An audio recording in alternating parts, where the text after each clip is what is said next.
Syllabus से बाहर झांकने की ज़रूरत हमें महसूस नहीं होती है, लेकिन ज़रूरत तो है।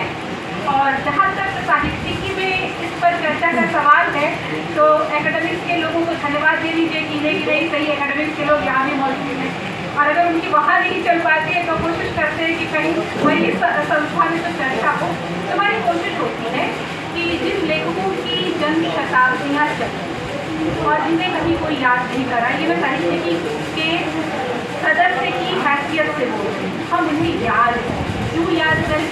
पहले तो इसलिए याद करें कि रांगे राघव के जिस विराट व्यक्तित्व की तुलना अभी भाई जितेंद्र पटेल कर रहे थे, उनके उस विराट व्यक्तित्व का एक कोना भी अगर हम देख पाए तो वो हमारे लिए बड़ी दौलत है। और रही बात विद्यार्थियों की, तो कई चीज़ें जो उन्हें कक्षा में नहीं मिलती हैं वो कक्षा के बाहर मिलती हैं, वो खुराक उन्हें मिलनी चाहिए। आज भी जब मैंने फेसबुक पर इस कार्यक्रम की सूचना लगाई तो जय कौशल एक अध्यापक हैं, उन्होंने लिखा कि रांगे राघव ने शेक्सपियर के तमाम रचनाओं का हिंदी में अनुवाद किया था और उम्मीद है कि उनके अनुवादों पर भी चर्चा हो। तो ये जो हमारी 1-1.5 घंटे की गोष्ठी है, उस गोष्ठी में अनुवादक रांगे राघव, उपन्यासकार रांगे राघव, कवि, कहानीकार, पोतार्थ के लेखक, निबंधों के लेखक, आलोचक, इतिहासकार, सब पर तो चर्चा होना मुमकिन नहीं है। लेकिन हम कोशिश ये करते हैं कि जिस आदमी ने 39 वर्ष की अपनी आयु में 39 उपन्यास लिखे और तकरीबन 150 रचनाएं लिखी कुल मिलाकर, तो अगर थोड़ा सा भी उन्हें भूल पाए तो शायद हमारे विद्यार्थियों को यह रास्ता मिलेगा कि उससे हो करके वह रांगे राघव की कृतियों तक पहुँचने की कोशिश। मैं थोड़ी सी चर्चा उनके उपन्यासकार रूप की करूँगी, इसलिए करूँगी क्योंकि इतिहासकार की हैसियत से उनके ऐतिहासिक स्वरूप, ऐतिहासिक विचारधारा और मार्क्सवादी होने के बावजूद उन्होंने जिस तरीके से स्वतंत्र रूप से सोचा, उसकी ओर भाई जितेंद्र ने संकेत कर ही दिया है। तो मैं उस रास्ते पे कदम रखने की मुझे ज़रूरत क्या है। चलिए हम उपन्यासकार रांगे राघव के व्यक्तित्व पर एक नज़र डालेंगे। अब उपन्यासकार भी कैसे, जो 1946 में आते हैं, उनका पहला उपन्यास प्रकाशित होता है घरौंदे, और घरौंदे के प्रकाशित होने के बाद प्रकाश चंद्र गुप्त की एक टिप्पणी है जिसका मैं उल्लेख यहाँ पर करना चाहूँगी। छोटी सी टिप्पणी है। श्री रांगे राघव हिंदी में धूमकेतु की गति से उदय हुए हैं। आपकी रचनाओं में बल, वेग और सामाजिक चेतना है, उन्माद, आंधी की गति और बरसाती वेग है, और इसके किनारे काटकर वन भूमि में फैल जाने की स्वतंत्रता है। और इसके आगे वो लिखते हैं कि अगर उन्होंने घरौंदे बना लिया है तो वो घर बनाने का साहस भी करें।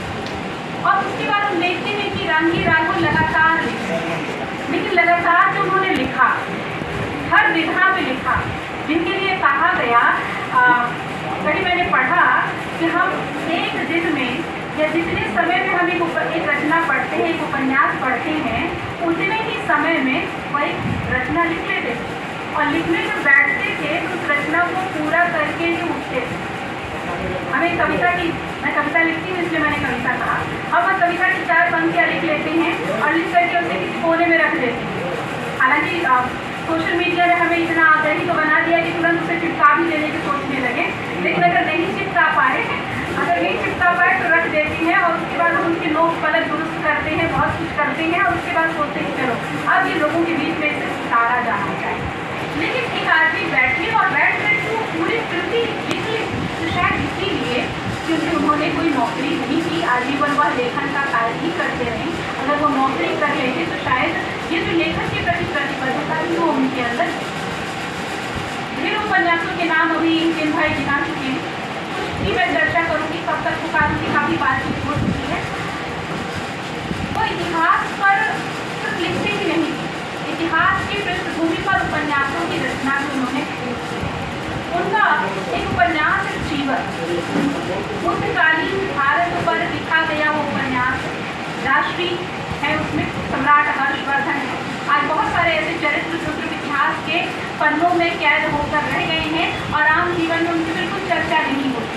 जिस इतिहास को हम रटते हैं, परीक्षा देते हैं और भूल जाते हैं। उस इतिहास की हमें सैर कराते हैं। और किस तरह से कराते हैं? कोई बायस दृष्टि उनकी नहीं, पक्षपात से भरी हुई उनकी दृष्टि नहीं। प्राचीन काल में बौद्धों और ब्राह्मणों के बीच में काफी संघर्ष हुआ। आज हम नहीं स्वीकार करते। सांप्रदायिकता का सारा ठीकरा ले जा करके जब हम वहाँ छोड़ते हैं या यहाँ छोड़ते हैं या किसी कहीं और छोड़ देते हैं, तब हमें स्वीकार करना है चाहते हैं कि जो हिंदू हिंदू शब्द हम सुबह से लेकर के 108 बार रटते हैं और उसी के ऊपर पल्ले झूलने की कोशिश करते हैं, उस हिंदुत्व की जो जड़ें हैं वहाँ पर भी न जाने इतना घोल है, इतना झोल है।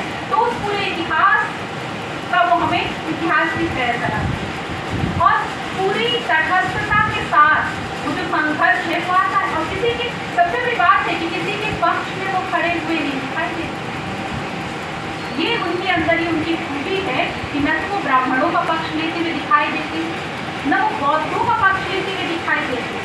दोनों की ही विसंगतियों पर वह खुल करके लिखते हैं और लिखने के साथ साथ इस उपन्यास का अंत कहाँ होता है?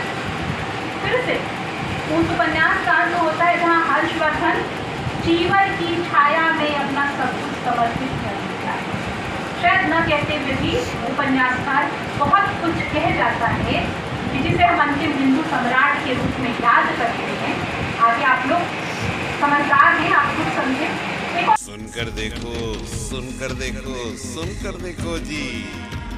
ममता राहुल मोदी बोले, लिखे जितेंद्र जी।